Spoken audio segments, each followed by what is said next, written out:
What's up, everybody? This is DC coming at you right now with the season finale, peoples.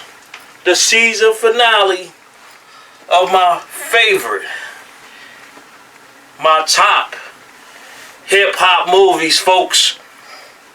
Right here on this wall right here, all the hip-hop albums that inspired me throughout my years, gave me inspiration, got me through some dark times during my teenage life. A lot of first groups, first albums, a lot of solo MCs, first albums. I got the Dr. Dre Chronic clock right here in the middle. Peace and one love to my dude Juan, who had got this joint for me, found it. And he didn't know it worked. I put a battery in that joint. That joint worked. Cleaned it off. Put it up here with the hip hop wall. Underneath me, I got my hip hop rug. So hip hop definitely is in the blood, in the veins. Always had and always will be. I used to love her and I still do. But right now we ain't gonna get into the music, folks. We gonna get into it a little bit, but we gonna get into the movies. And I like to start everything off with a nice cocktail or beer.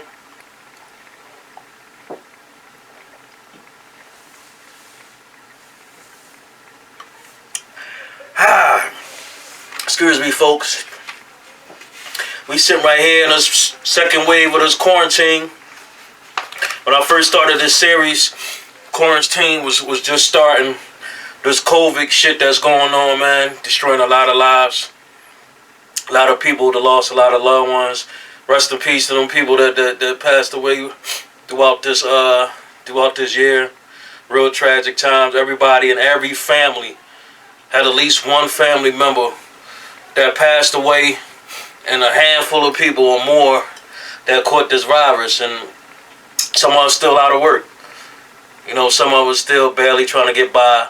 And I got this series, Let's Talk Movies, because it's a topic that a lot of people can relate to, which is movies.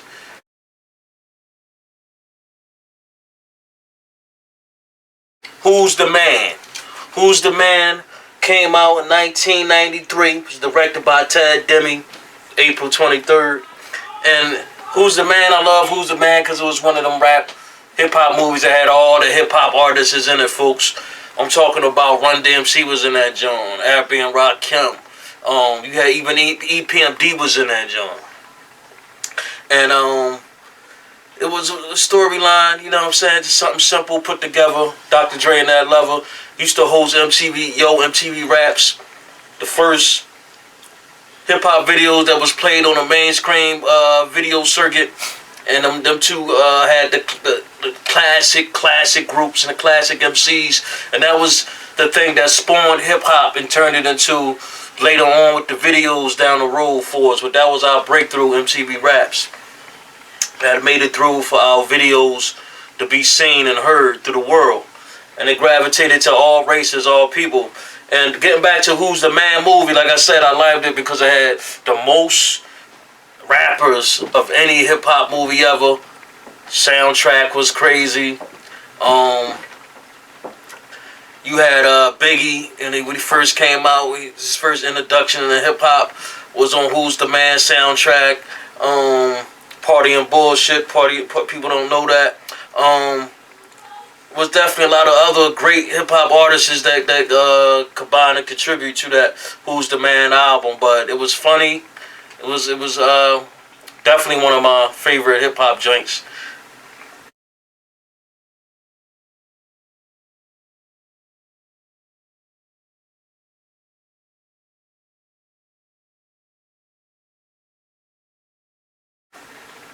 Number 9, people, I have to go with Notorious. Notorious, man, came out in 2009. It was directed by George Tillman Jr.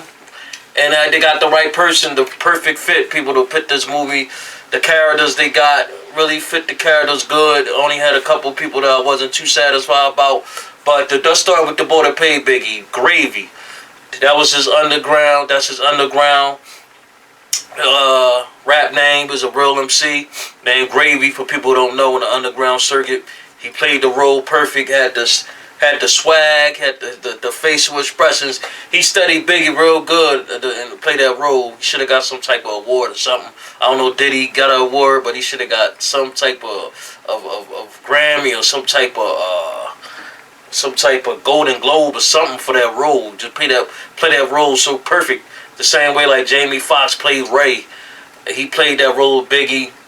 Only thing about the movie is told us stuff that we already know about Biggie life.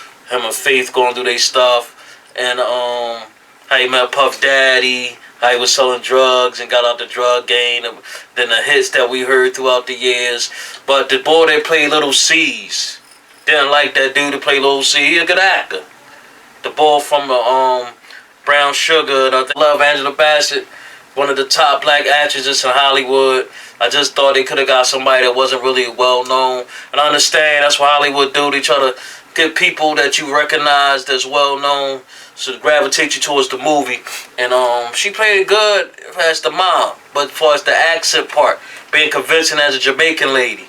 You know, so it had its little pros and cons, little stuff like that. The joint that played Faith definitely played that role good.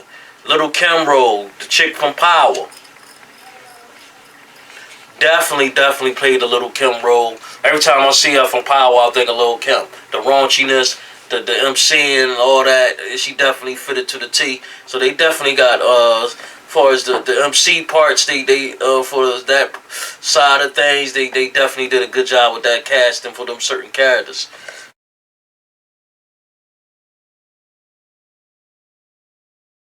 Which is straight out of Compton. It was directed by F. Gary Gray. Came out in 2015, August 14th, and they got the perfect crew for this picture, folks. Ice Cube's son, for God's sakes, like, come on. Look just like him, split an image of him. Look just like him back in the day with the same facial features, same hairdo that made him look like him. Look like his twin. Like, I don't think nobody else could have fit that role perfect. And he had to fight to get that role. Ain't like Ice Cube just gave it to him when that was his son. No, he had to audition and really, you know what I'm saying. And he had to play his dad. And Eazy-E character, dude ain't look like Eazy-E, but he had the ruggedness, and he had the swag like Easy, that gangster style. You know, definitely fit the role. So even though he was dark skinned, Easy was light skinned. He fitted it to a T, so you kind of like looked away from that. But Dr. Dre character, he played good as Dre, MC Ren, even the boy that played the DOC, all of them. They definitely went out there. The NWA went out there and definitely got some dudes that was definitely a good representation of them. They really did their thing and told us a lot of stuff that we knew. Ice Cube breaking away from the group, went solo, and how they always want to get together before Eazy-E caught the AIDS. He caught the AIDS, man, and then he caught it. Eazy-E caught it full-blown AIDS when they ain't had no cure for that joint. Now people get it, they can live with it with their whole life. But when Eazy got it, Eazy-E got it, man, took him out. And everybody knew the rumors about Suge Knight injecting them with that shit. But I'm not even getting into all that, folks. I'm not even getting into all that.